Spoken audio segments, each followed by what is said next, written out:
अभी आंखों की शम्में जल रही हैं, प्यार जिंदा है। अभी आंखों की शम्में जल रही हैं, प्यार जिंदा है। अभी मायूस मत होना, अभी बीमार जिंदा है।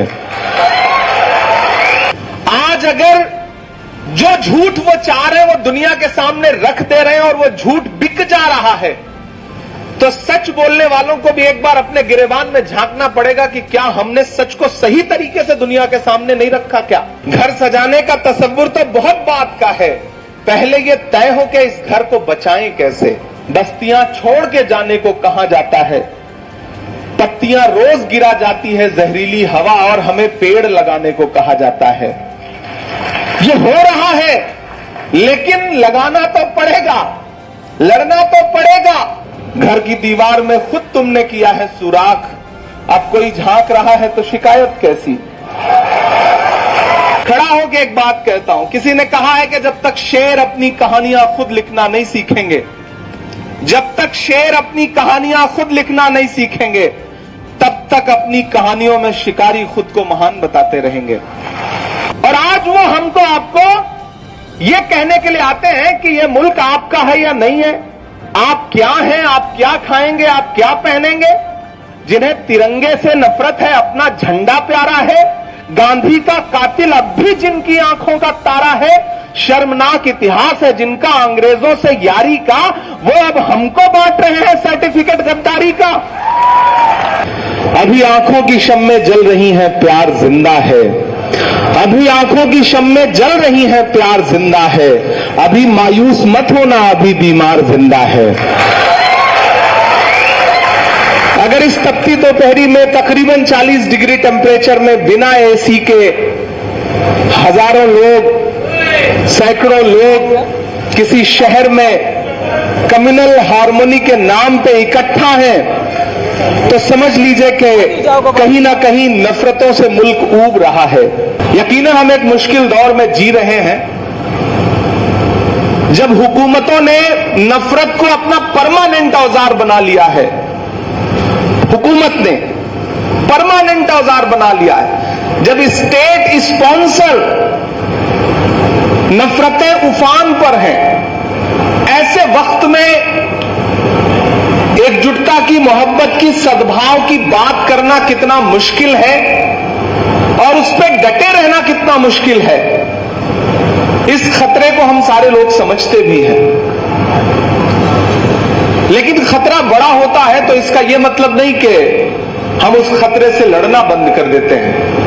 महान बादशाह सिकंदर ने जब यूनान फतेह किया, तो यूनान फतेह करने के बाद वो जीत का जश्न मनाने के लिए शहर की सड़कों पर निकला, तो उसने देखा कि पूरा शहर जश्न मना रहा है, लेकिन एक फकीर आदमी सड़क के किनारे बेखबर होकर के चादर तान के सो रहा है।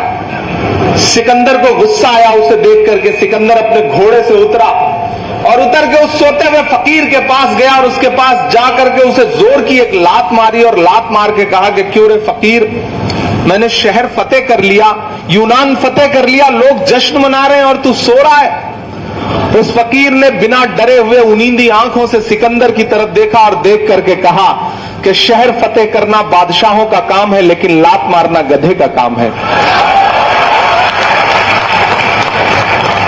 आप अंदाजा लगाइए कि वक्त के बादशाह के सामने कोई एक इंसान किस जिंदा दिली के साथ ये बात कहता है।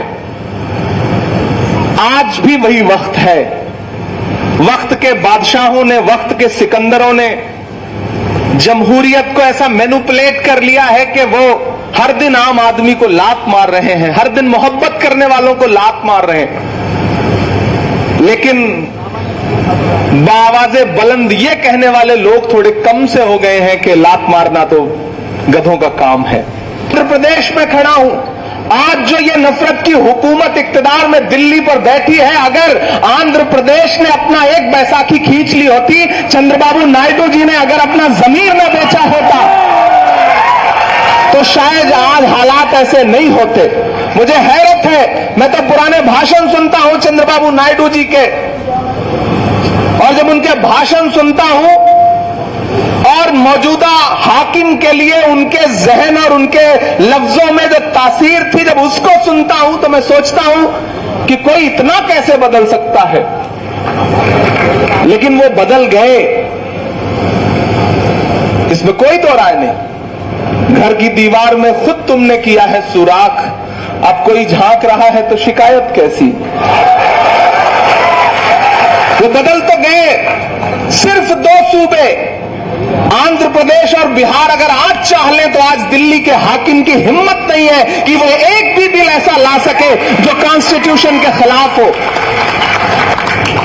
लेकिन सरेंडर तो कर दिया है आपके चीफ मिनिस्टर साहब ने, इसमें कोई दो राय नहीं।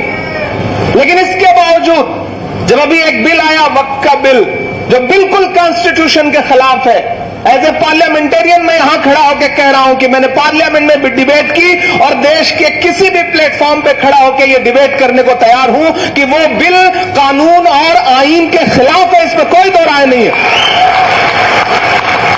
प्रशांत भूषण जी बैठे हैं, उसके कानूनी पहलुओं को समझते हैं वो।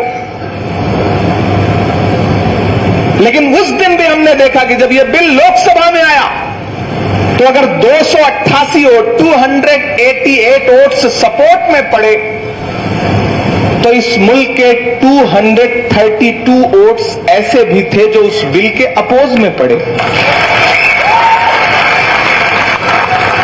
आप मुझे बताइए कि देश की पार्लियामेंट में कितने मुसलमान हैं?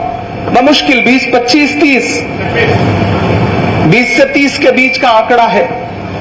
लेकिन 200 से ज्यादा इस मुल्क के हिंदू भाई, दलित भाई, सिख भाई, ईसाई भाई अगर ऐसे कॉन्स्टिट्यूशन के खिलाफ आने वाले बिल के खिलाफ खड़े हैं तो मैं नहीं मानता कि मुल्क में मोहब्बत कमजोर हुई है। यहां से खड़ा होकर एक बात कहता हूं, किसी ने कहा है कि जब तक शेर अपनी कहानियां खुद लिखना नहीं सीखेंगे, जब तक शेर अपनी कहानियां खुद लिखना नहीं सीखेंगे, तब तक अपनी कहानियों में शिकारी खुद को महान बताते रहेंगे। तो अपनी कहानियां तो खुद लिखनी सीखनी पड़ेंगी दोस्तों, क्योंकि मैंने कहा ना, सरकार के पास टूल्स बहुत हैं, इतने टूल हैं। वो अपोजिशन पे इल्जाम लगाती है कि अपोजिशन जो है वो टूल किट इस्तेमाल करता है, जबकि सच्चाई है कि भारतीय जनता पार्टी के पास इतने टूल किट हैं, इतने टूल किट हैं नफरत फैलाने के लिए कि आप अंदाजा नहीं लगा सकते। पिछले 70 सालों का एक्सपीरियंस है भाई, ऐसे आसान थोड़ी है। मोहब्बत का एक्सपीरियंस तो 10-20 साल का होता है ना, हमारा आपका जो पर्सनल एक्सपीरियंस है, वहां तो एकजुट तौर पे नफरत फैलाने के लिए बाकायदा तजुर्बा रखा हुआ है उन्होंने। और आज वो हमको आपको ये कहने के लिए आते हैं कि ये मुल्क आपका है या नहीं है, आप क्या हैं, आप क्या खाएंगे, आप क्या पहनेंगे।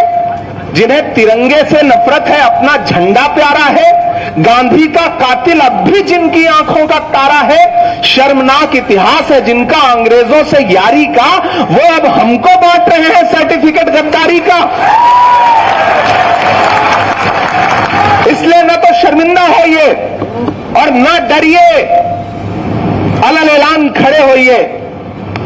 जुल्म के खिलाफ एक इंसान उठ खड़ा होता है ना, तो जुल्म को मुंह छिपाना पड़ता है।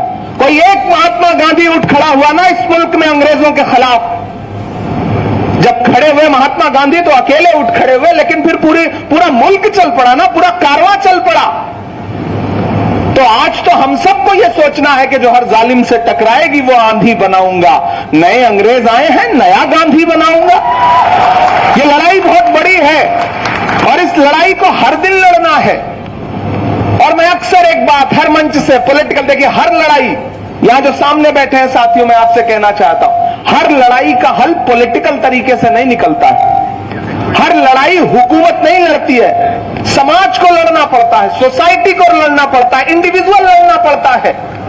अगर हम आपसे पूछें कि आपने अकेले दम पर नफरतों के खिलाफ क्या कोशिशें की हैं, तो आज जब घर जाइएगा तो इस बात को तन्हाई में बैठ के सोचिएगा कि पिछले 25-30 साल की जिंदगी में हमने अकेले इंडिविजुअल नफरत के खिलाफ जो लड़ाई लड़ी है वो कितनी बड़ी है। हम पूरी दुनिया को नहीं सुधार सकते, हम पूरे समाज को नहीं सुधार सकते, हम अपने आसपास अकेले दम पर क्या कर रहे हैं वो तय करेगा कि समाज सुधरेगा या नहीं सुधरेगा, मुल्क सुधरेगा या नहीं सुधरेगा। एक फिल्म आई थी रंग दे बसंती, उसमें एक बहुत खूबसूरत डायलॉग है कि दुनिया के किसी देश का सिस्टम परफेक्ट नहीं होता, उसे बनाना पड़ता है। तो हमने उस सिस्टम को परफेक्ट बनाने के लिए कितनी मेहनत की है, क्या किया है, ये हमको भी तो बताना पड़ेगा। मौजूदा हुकूमत की नाकामयाबियां, चाहे आपकी स्टेट गवर्नमेंट हो या सेंट्रल गवर्नमेंट हो, इनकी फैलाई गई नफरत, एंटी अवाम पब्लिक के खिलाफ जो इनके काम है, और अपोजिशन, इन दोनों के बीच में से मीडिया हटा दिया जाए तो क्या सरकार एक दिन भी चल पाएगी? तो आपको यह समझना पड़ेगा कि बचा कौन रहा है सरकार को।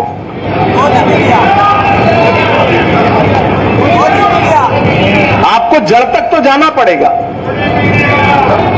इधर हम पूछते हैं कि भैया रात के 2:30 बजे 26% टैरिफ लगा, कच्चे तेल की कीमत कम हुई, फिर भी एक्साइज ड्यूटी 2 रुपए बढ़ा दी गई।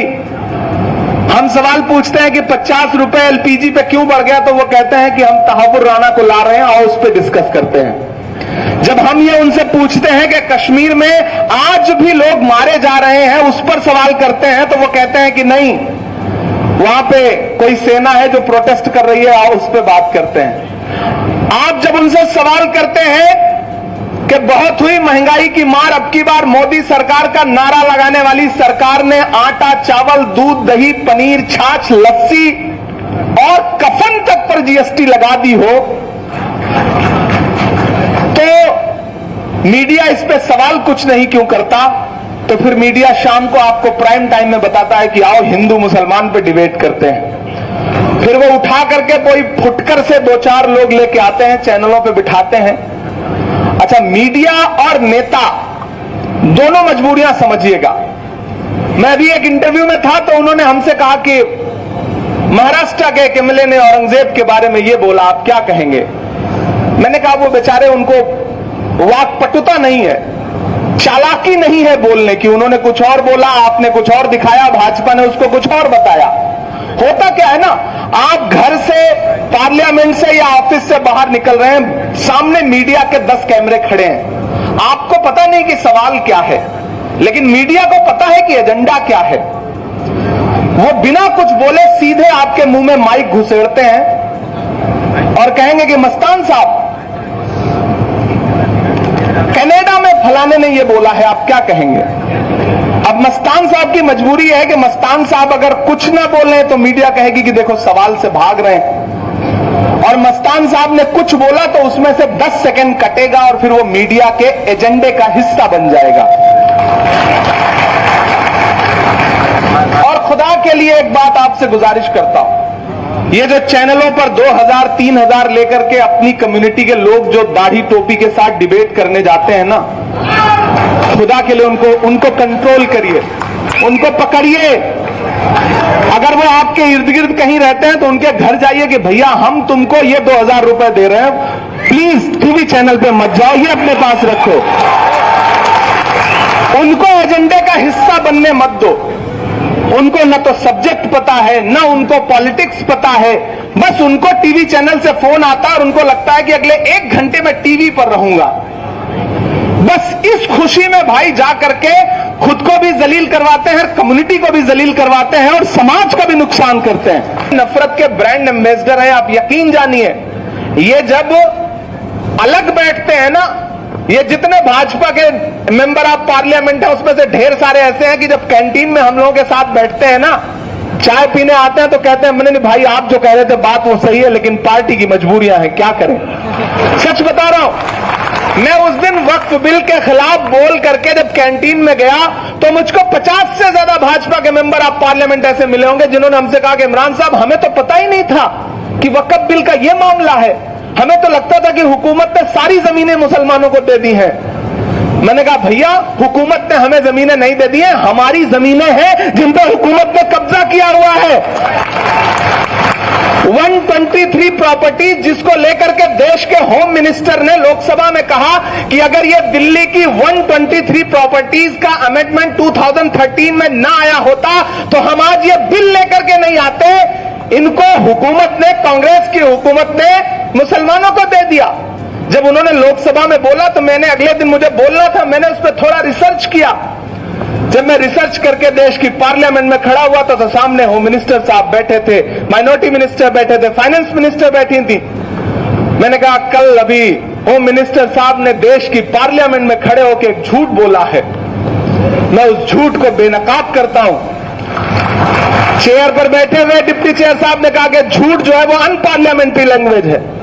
मैंने कहा होम मिनिस्टर साहब खड़े होकर बोल सकते हैं लेकिन हम उस लफ्ज को नहीं बोल सकते, अनपार्लियामेंट्री है। तो ठीक है, हम इसको असत्य बोलते हैं कि असत्य बोला है इन्होंने, सच्चाई से परे एक बात बोली है। फिर जब मैंने उसकी हिस्ट्री दुनिया को बताई, मैंने ये कहा कि ये जो 123 प्रॉपर्टीज है, दरअसल ये वो प्रॉपर्टीज है कि जब दिल्ली में लुटियन, जहां देश की पार्लियामेंट है, जहां देश के प्राइम मिनिस्टर का हाउस है, जहां देश में लुटियन, जहां सारे एमपीज के बंगलोज हैं, बड़े बड़े ऑफिसर्स के, जजेस के बंगलोज हैं, जब ये 1911 में अंग्रेजों ने यह फैसला किया कि कोलकाता के बजाय दिल्ली को अपनी कैपिटल बनाया जाएगा, राजधानी बनाई जाएगी, तो उन्होंने रायसीना हिल के आसपास जो मुसलमानों की जमीनें थी उनको एक्वायर किया। जब एक्वायर किया तो उस समय वहां पर जो इबादत गाहें मौजूद थी, जिसमें मस्जिदें थी, खानकाहें थी, कब्रिस्तान थे, उनको लेकर के मुसलमानों ने कहा कि ठीक है, आप हमारी जमीन एक्वायर कर रहे हैं, हमारे घर एक्वायर कर रहे हैं, लेकिन आप हमारी इबादत गाहें हमसे नहीं ले सकते। लड़ाई हुई, झगड़ा हुआ, प्रोटेस्ट हुआ, लड़ाई ब्रिटिश गवर्नमेंट तक पहुंची, लंदन तक पहुंची। तो ब्रिटिश गवर्नमेंट ने 1913 में मुसलमान वैलिडेशन वक्फ एक्ट बना करके वो 123 प्रॉपर्टीज उस समय वक्फ की थी, जिनके बारे में आज अमित शाह जी कहते हैं कि ये तो कांग्रेस ने दिया है। उसके बाद आप यकीन जाने कि मुझसे ढेर सारे बीजेपी के एमपीज ने कहा कि भाई आपने तो हमारी आंख खोल दी, हमें तो पता ही नहीं था। हमने कहा फिर भी आप वोट तो उन्हीं को देंगे, इसमें कोई दो राय नहीं, आप दीजिए भी, लेकिन आप ये जान लीजिए कि सच्चाई ये है कि मत समझना डराने से डर जाएंगे, अब के सारी हदों से गुजर जाएंगे, मौत के नाम का खौफ देता है क्यों, मौत के नाम का खौफ देता है क्यों, मौत जिस रोज आएगी मर जाएंगे, मत समझना कि हमने ज़मज़म दिया, आबे गंगा दिया। विजय राव जी के बुलाने पे इमरान यहां खड़ा है और हम सब मिलकर मोहब्बत की बात कर रहे हैं। शफी भाई के बुलाने पे प्रशांत भूषण जी अगर बैठे हैं और वो मोहब्बत की बात कर रहे हैं मोहित हसन साहब के साथ, तो यही तो वो हिंदुस्तान है जिससे डरती है भाजपा, जिन तस्वीरों को देखना नहीं चाहते हैं नफरत वाले लोग। कि हमने ज़मज़म दिया, आबे गंगा दिया, तुमने भारत को दंगा ही दंगा दिया। और अगली जो लाइन है ना, उस पर तैयार रहिएगा, आपका एक एक हाथ उठना चाहिए।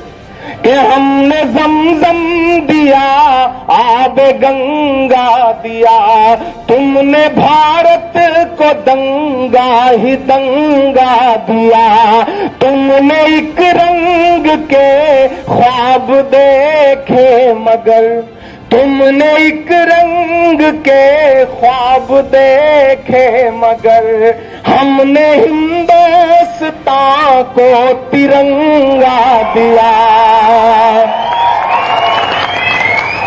ये तिरंगा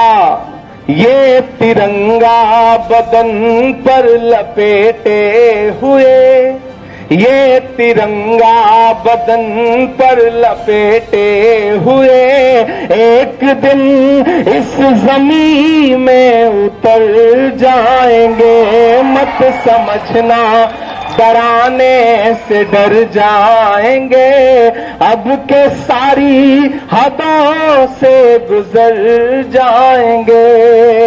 जख्म पर जख्म खा के निकले हैं, हाँ मगर मुस्कुरा के निकले हैं। जख्म पर जख्म खा के निकले हैं, हाँ मगर मुस्कुरा के निकले हैं। सर झुकाने का हुक्म जब आया,